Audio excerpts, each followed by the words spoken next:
Ivanovic, it's out to the wing now, and the bucket is good. Tamayo, and he gets it back outside. And there's the alley-oop to Kai Soto. Any team going against the BREX, the main concern will be how to contain Makoto Hiejima. Trying to keep them being able to watch against the top division teams too. It comes with the pride in the players.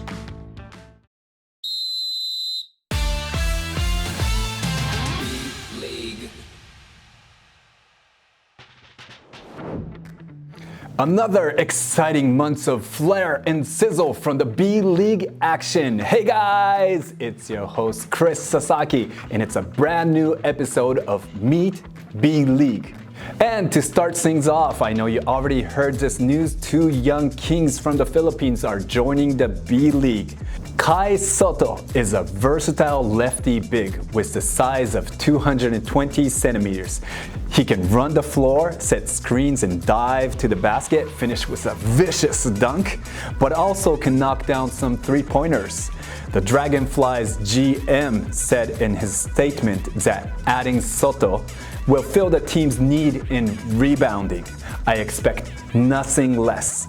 Since one of their go-to guy, Dwight Evans, is a natural small forward who is asked to play a power forward under the current B.LEAGUE regulations, having Soto play and dominate the middle, the center of the court, others around him will naturally fall back to their natural position.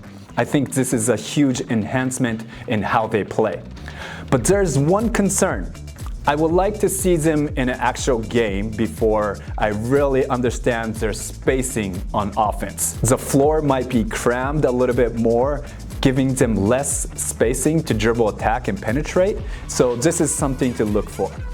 But looking back year to year, looking at the champions, defense and rebounding has been the most definite deciding factor of crowning a champion. So adding Soto, I think the reward is much greater.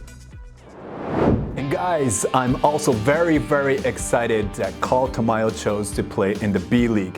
Versatile wing at 202 centimeters, great size, great speed, and fundamentals. His footwork is excellent. DQ has many bigs and guards on their roster, but one last missing piece has been the wing position. They need someone with size and athleticism. Say going against Buford from Shimane Susano Magic, or a good wing from Arbark Tokyo or even Chiba Jets. I think Tamayo will be under the spotlights in these kind of scenarios. Okay then, Tamayo has spoken in his press conference. Let's take a look.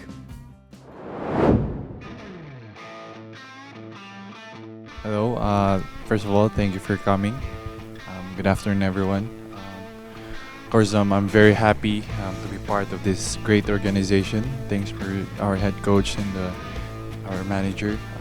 I think the strength as me as a player is I can play defense, small guys, so I will be able to switch, play in the post.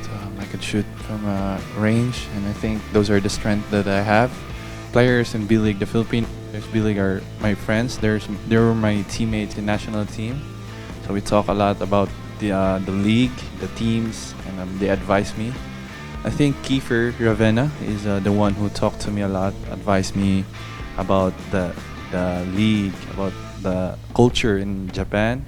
As a young player, having this exposure, playing against top-level players is good for me, and I will learn a lot to able to help the team. Thank you. Before making his B.LEAGUE and Kings debut, Tamayo has his eyes set on March 2nd. This game will be an East Asia Super League game. And also speaking of the East Asia Super League, the Utsunomiya BREX, B.LEAGUE's current defending champion, is also participating, making the cut for this episode's analysis. Alright, so the BREX mentality cannot be explained by one play. It's winning the possession each and every game. But today I would like to explain to you how they attack the offensive glass.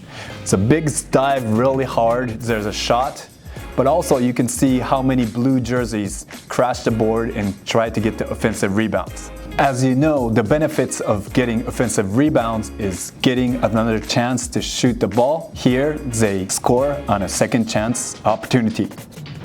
Alright, so before we look into how Utsunomiya crashes the boards inside after a shot, every play, it actually starts with a pick and roll situation. Makoto Hiejima has the ball here, Josh Scott setting the screen, a hard screen.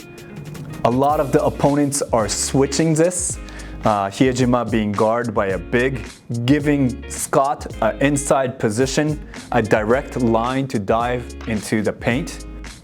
Here you can see all the white jerseys coming to get him.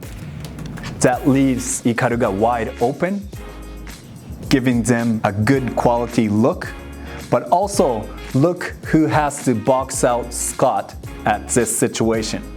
His main guard hasn't recovered to him yet. Two Japanese players are trying to stop him, but there's a huge advantage in rebounding right here.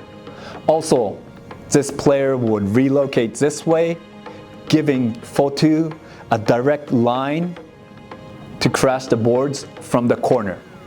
Breaks have a very strong tendency of crashing the boards from the corner, giving them three players to always participate in offensive rebounding opportunities. Ikaruga misses the shot, but Fotu, who was given that lane, taps it out.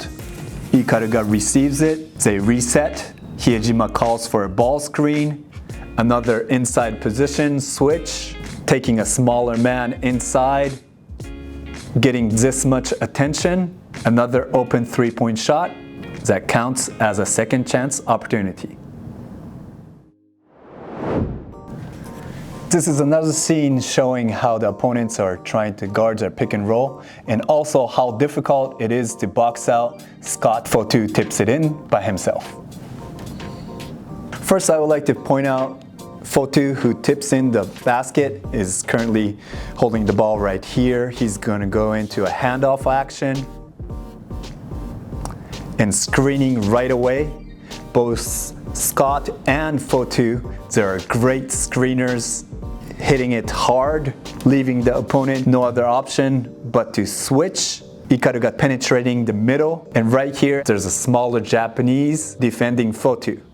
And also right here, Evans is pulled away from Scott a little bit because of the gravity of Ikaruga penetrating, giving Scott a chance to hit first for the rebounding position. Fotu pushes in, there's a kick out. When this shot goes up, it's almost inevitable that these two could get their hands on the ball. Fotu gets a good inside position. They actually fight against two of the Navy jerseys. They both had a chance to tip this in, but at the end, Fotu was able to put it in. Any team going against the BTALKS, the main concern will be how to contain Makoto Hiejima. He is an exceptional scorer, great footworks, very strong body. He has multiple ways to score. Let's take a look. Right here, he scores a step side three-pointer. Makoto Hiejima is a scoring machine with versatile footwork. Right now, he's guarded very softly, giving him the freedom to control the ball. There's a screen by Ikaruga. Hiejima's man is still guarding softly. I think he's confused rather if he should fight over or still go under to meet Hiejima if he drives. Hiejima understands that his man is confused and also sees there's a huge space that he can utilize over here. He bounces the ball, hops up. The ball is still spinning. He catches the ball here, leaving him two more steps that he can take. He doesn't step backwards. He understands Ikaruga's screen gives him more space towards the sideline. He takes two steps, going into his shooting motion, making this three-pointer. This footwork that Hiejima showed us is a very unorthodox footwork, but Hiejima is currently shooting 46% from the three-point range, especially 53% on the left wing. his defender gave him too much freedom that he is able to dance around the three-point line and step into his shooting rhythm. Taking away his rhythm is paramount in defending him. Let's look at a different sequence. Hiejima is handling the ball again, and this time after he uses a screen, he drives into the defender and finishes. Let's take a closer look. Hiejima has the ball. This time he's guarded by Murphy, a great wing defender. And I said disrupting Makoto Hiejima's rhythm is very important in trying to stop him. Murphy deflects the ball, but still Hiejima retrieves, sees the floor, regathers. He uses the first screen to the left, but understands and sees that Ikaruga once again is coming to screen for him. What they're trying to do is take away Murphy, and as Hiejima goes towards the right side of the court where it's open, attract number 3 Tsuji, a more weaker defender, towards him. Hiejima crosses the line of the screen, but Tsuji is late to react. Hiejima bursts into the open space and gives a hit with his shoulder to the chest of the defense. He hits first, so he takes away the freedom of the defense, but he is still able to continue moving towards the basket. He also sees there's a big under the basket trying to block his shot. So to disrupt the timing of the big man trying to protect the rim, he only takes one more step to jump off the right foot, but releasing with the right hand. A very unorthodox shot, but that took away this big's rim protection ability because he wasn't able to time his jump. Very nice finish. This is another great play by Hiejima at a crucial point of the game. He's controlling the ball. He faces up, import, and finishes through contact.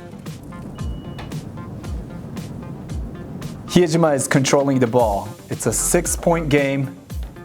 Still more than 100 seconds left. Hiejima is guarded by Murphy, a very good wing defender once again. But after this, he's going to call for a ball screen from Endo.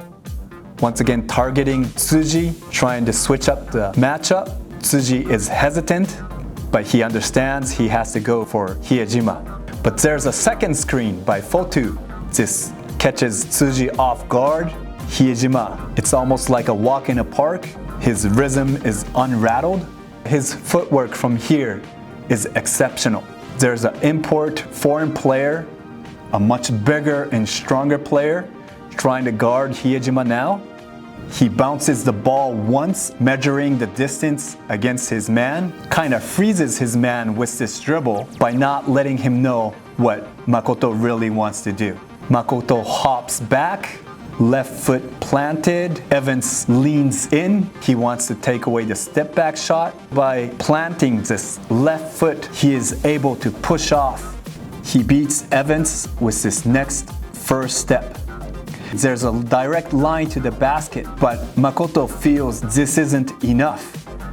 As he goes inside, he's gonna hit into Evans' chest, taking away the big's ability to jump, creates a space to get his shot off, and hit this layup. Again, great footwork and great utilization of creating contact. The defending champ Utsunomiya BTALKS was founded in 2007. Their hometown Utsunomiya is most famous for gyoza dumplings. Ooh, I'm getting kind of hungry. Two-time champs. The first time was the maiden season for the B.LEAGUE in 2017 and also won the chip in 2022. Their identity and mantra is called BTALKS mentality. And you can see it and hear it everywhere in their home arena. Hard-nosed defense, diving for the ball, taking charges. Their grit and grind style has captivated many fans throughout the years. And to add to all that, their captain, Yuta Tabuse, is a Japanese legend, ladies and gentlemen. He became the first Japan-born Japanese player to ever play on an NBA court back in 2004. He is playing for the BTALKS since 2008, building the team culture brick by brick. I mean, man, I was born in 1980 just like him. But the crazy thing is how he maintains his spirit and body throughout the seasons. And his passion for the game is unfadable. Just amazing. Much respect to Yuta. Always enjoy you playing on the court. Okay then, let's take a look at the schedule of the EASL Champions Week. 8 teams are competing in the group stage, and then the second place teams from the 2 groups will advance to the third place game. The 2 first place teams from each group would advance to the championship. It's a tough schedule to handle, but let's see who comes up on top. Alright, let's check out our B.LEAGUE standings after 38 games. The postseason race is becoming more and more intense, but let's not forget 2 teams. 2 teams in the bottom will relegate to the B2 division. Lebanga Hokkaido is currently in this predicament. With Dwight Ramos returning from his injury, could he turn the tide around? I had a chance to sit down and chat with him. Let's take a look.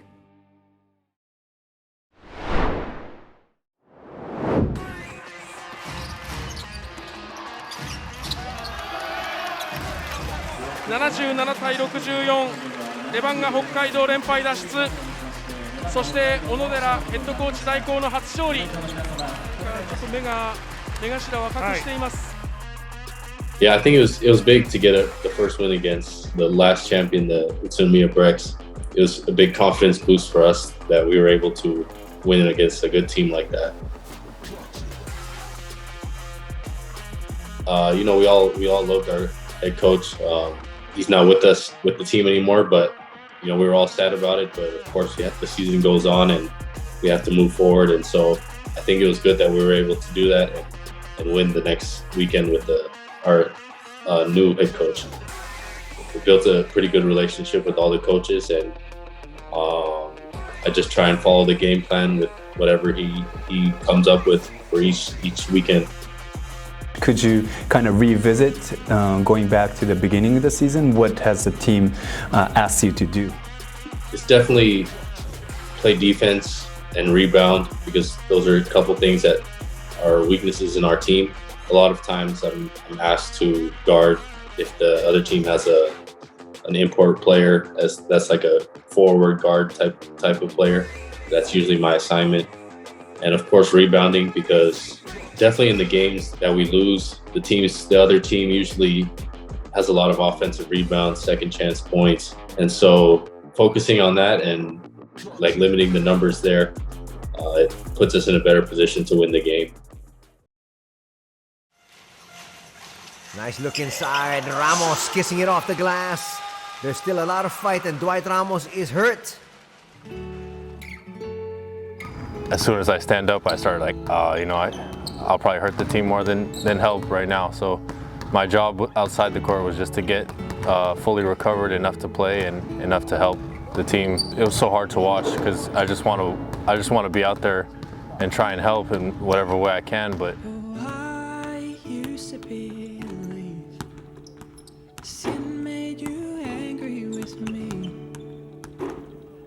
every night I'm talking to my family and stuff and telling them how I'm excited, how it's getting close. I only played a couple games in the beginning of the season, but now it feels like as if I was just starting the season.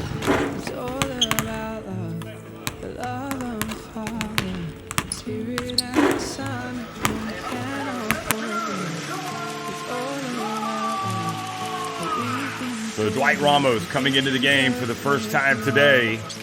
Ramos drifts in. Nice soft touch from Dwight Ramos.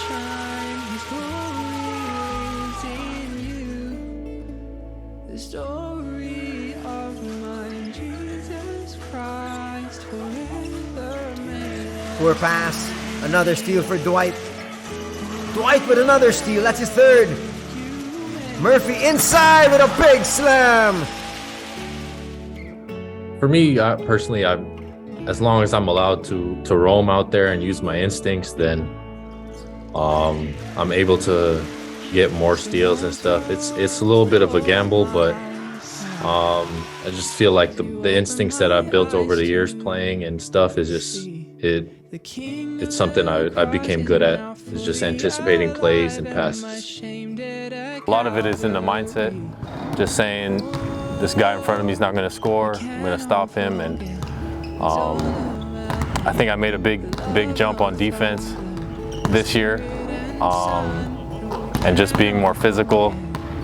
I still have a lot to improve, but in those areas, I think I improved the most this year. You played in Toyama last season, and I know you had to leave Levanger for a short while because of the injury, but what are the things that you are hoping to improve on? I would just say from the first year, just the physicality, like the other team's defenses, it's pretty tough to score in this league. After I got injured, it was kind of like killed the momentum, but I'm still learning and building up on it. So hopefully I can finish out the season strong here in Levanger.